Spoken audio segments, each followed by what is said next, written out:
नमस्कार दोस्तों, growth capital channel में आपका स्वागत है। बात करेंगे दोस्तों ब्राइटकॉम के बारे में। दो बड़ी अपडेट है और दोनों अपडेट आपको जानना बहुत जरूरी है। एक जो कंपनी अपनी तरफ से बता रही है इन्वेस्टर प्रोटेक्शन के लिए, और दूसरी जो बाजार अपनी तरफ से बता रहा है, कुछ डेटा बता रहा है बाजार, जिससे आप बहुत सारा अंदाज लगा सकते हैं, बहुत सारी चीजें आप समझ सकते हैं। दोस्तों किसी प्रकार से मेरी कोई बाय सेल रिकमेंडेशन यहाँ पर नहीं है। ये वीडियो सिर्फ और सिर्फ इंफॉर्मेशन एजुकेशन पर्पस के लिए बनाया जा रहा है, तो याद रखिएगा कोई भी रिकमेंडेशन आपको यहाँ पर नहीं दी जा रही है। और बता दूं दोस्तों कि एक चैनल और है हमारा, ग्रोथ कैपिटल लर्निंग चैनल। जी हाँ, एंड स्क्रीन पर आप उसका लोगो भी देख सकते हैं। तो जिन लोगों ने अभी तक उस चैनल को सब्सक्राइब नहीं किया तो सब्सक्राइब कर लीजिए, क्योंकि बहुत सारे इंफॉर्मेशन वाले वीडियोस वहां पर आते रहते हैं, तो आपसे कोई वीडियो मिस ना हो इसलिए, और साथ ही साथ हमें सपोर्ट करने के लिए भी। तो एंड स्क्रीन पर उस चैनल को भी जाकर आप सब्सक्राइब कर सकते हैं, और डिस्क्रिप्शन बॉक्स में भी आपको लिंक मिल जाएगा। और जो लोग मेरे टेलीग्राम से जुड़ना चाहते हैं उनके लिए तो डिस्क्रिप्शन बॉक्स में हमेशा लिंक रहता ही है। तो चलिए बात करते हैं दोस्तों ब्राइटकॉम के बारे में। क्या दो बड़ी अपडेट निकल के आ रही है। सबसे पहली अपडेट दोस्तों बाजार की लेते हैं। आज ब्राइटकॉम में आपने देखा होगा कि सर्किट जो है वो खुला था दोस्तों, कुछ समय के लिए ही खुला, मगर हाँ खुला, और करीब करीब 5 करोड़ शेयर्स। जी हाँ, 5 करोड़ शेयर। अब आप कहेंगे सर 5 करोड़ शेयर? जी बिल्कुल। अब देखिए 4 crore 69 lakh share quantity trade हुई बीएसई पर, और डिलीवरी 1 करोड़ 67 लैक्स, 35% की यहाँ पर आपको डिलीवरी देखने को मिल रही होगी। ब्राइटकॉम के अंदर एनएससी में अगर हम देखें तो करीब करीब 8 करोड़ 21 लाख 69 हजार शेयर ट्रेड हुए। डिलीवरी 3 करोड़ 29 लाख 63 हजार, 40% की डिलीवरी यहां पर भी उठी है। सर्किट खुलते ही आपको बड़ी क्वांटिटी आज डिलीवरी में चाहते हुए देखने को मिली। ये कौन लोग हैं मुझे नहीं पता दोस्तों, ये ऑपरेटर है, ये रिटेलर है, ये एफआईआईज है, डीआईज है, मुझे नहीं पता। मगर मुझे इतना पता है कि जैसे जैसे मतलब बोलते हैं ना पैनिक कम होगा, वैसे वैसे डिलीवरी परसेंटेज यहाँ पर बढ़ भी सकता है। जरूरी नहीं कि बढ़ेगा, इसकी कोई गारंटी नहीं है। मैंने आज से 2 दिन पहले भी आपको एक बात कही थी दोस्तों कि देखिए रीलिस्टिंग ज्यादा पर हुई है, जिस प्राइस पर ये बंद हुआ था उससे कहीं ऊपर हुई है। तो बहुत सारे लोग जो है वो पैनिक में भी हैं, और पैनिक स्वाभाविक सी बात है, कई हफ्तों से वो यहाँ पर पैनिक झेल रहे हैं दोस्तों। तो पैनिक होना स्वाभाविक है, इसमें कोई डर वाली बात नहीं है। तो वो लोग यहाँ पर आपको पैनिक करते हुए दिख रहे थे, और धीरे धीरे जैसे जैसे पैनिक कम होगा आप देखेंगे कि सिचुएशन नॉर्मलाइज होती हुई नजर आएगी। अब कंपनी की बात करते हैं दोस्तों। कल वीकली अपडेट आया कंपनी का, देर रात वीकली अपडेट हमने देखा कंपनी का। कुछ बातें कही है कंपनी ने इन्वेस्टर प्रोटेक्शन के लिए। आप यहाँ पर देख सकते हैं कंपनी ने सब्जेक्ट में भी डाला है जुलाई 2025 इन्वेस्टर प्रोटेक्शन। कंपनी क्या कहना चाहती है? देखिए कोई भी कंपनी होगी वो अपनी बड़ाई ही करती है, कोई कंपनी जो है अपनी बुराई कभी नहीं करती। ये ब्राइटकॉम कह रहा है कि हम 25 ईयर से डिजिटल एडवर्टाइजिंग के अंदर है। मतलब बहुत बड़ी बात है दोस्तों, डिजिटल एडवर्टाइजिंग के अंदर 25 साल से होना। आपके हाथ में 4G मोबाइल 2016 में आया, 3G उससे थोड़ा पहले आया।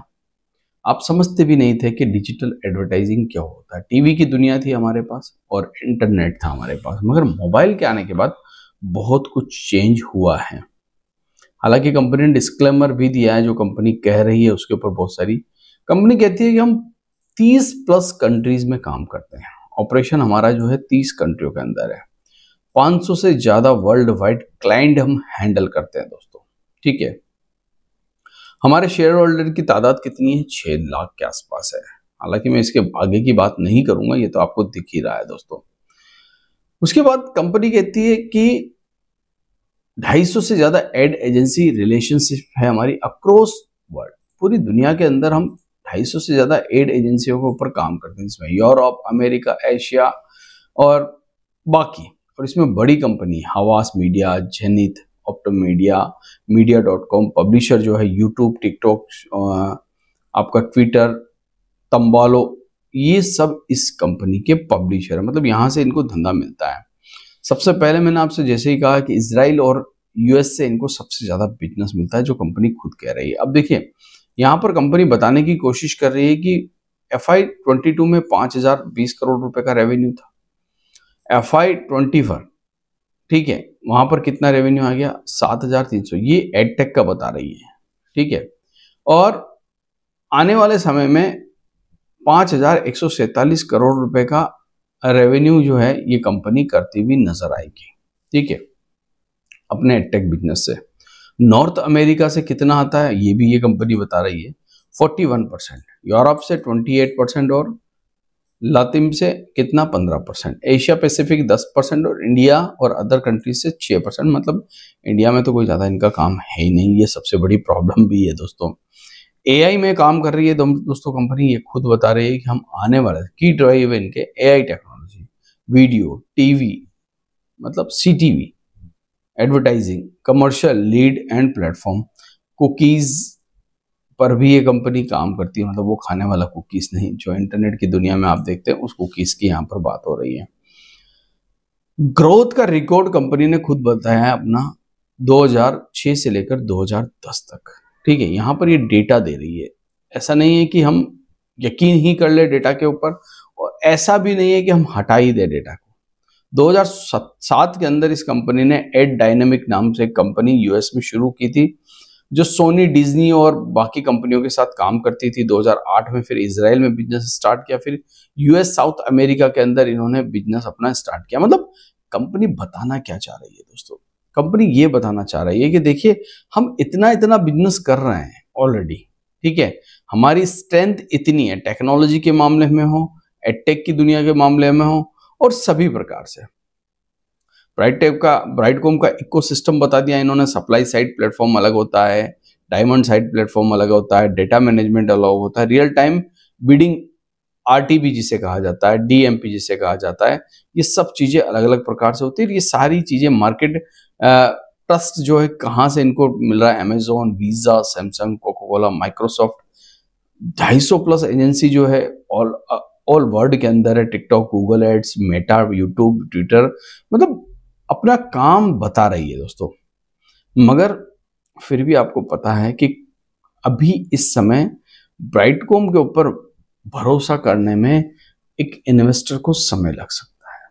क्यों लग सकता है? क्योंकि ब्राइटकॉम बहुत ज्यादा ट्रेजेडी से गुजरा है दोस्तों, सेबी, इनकम टैक्स, बहुत सारी चीजें। भरोसा करना या ना करना ये तो खैर आपकी जिम्मेदारी है दोस्तों, मुझे नहीं पता कि आपको करना चाहिए या नहीं करना चाहिए। इसलिए कह रहा हूं दोस्तों कि हमारी कोई राय नहीं है यहाँ पर, आपको हम कोई ये नहीं कह रहे हैं कि आप ब्राइटकॉम में जाइए मत जाइए, ये आपका और आपके फाइनेंशियल एडवाइजर का डिसीजन है। मगर कंपनी का अपडेट देना मेरा काम है, जो मैं आप तक पहुंचा रहा हूँ। ये कंपनी का अपडेट है दोस्तों। हमने डिलीवरी परसेंटेज की बात की, हमने कंपनी के वीकली अपडेट की बात करी, कंपनी के रेवेन्यू की बात करी, कंपनी के बिजनेस के बारे में बात करी। हाँ, ये जरूर है दोस्तों कि ब्राइटकॉम जब से लिस्ट हुआ है तब से लोअर सर्किट लग रहा है, और लोअर सर्किट लगने का कारण जो है वो कहीं ना कहीं एक इन्वेस्टर के मन में भय जैसी चीज है, डर जैसी चीज है, वो दिखाता है। आशा करता हूं दोस्तों वीडियो आपको अच्छा लगा होगा। अगर अच्छा लगा है तो एंड स्क्रीन पर मेरा growth capital learning channel join कर लीजिएगा, उसे सब्सक्राइब कर लीजिएगा, ताकि आप तक हमारे सभी वीडियो समय पर पहुंच सके। थैंक यू, धन्यवाद।